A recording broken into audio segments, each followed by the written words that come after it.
Quaken's cave. It looks like he lives here by himself. Meatlug, let's get out of here.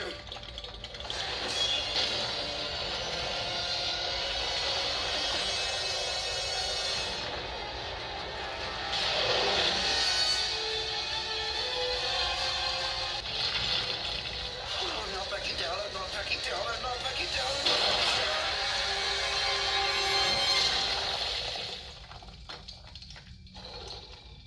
I'm not smushed.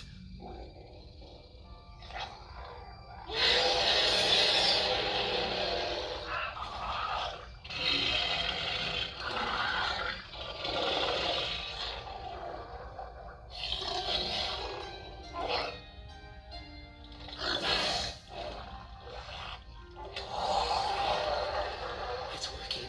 It's working.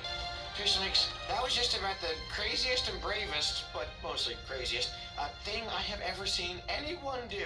You were right, Hiccup. Fighting dirty isn't me. That was me. It sure was. The Quaken was just being defensive. It was scared and all by itself. It wasn't angry at all.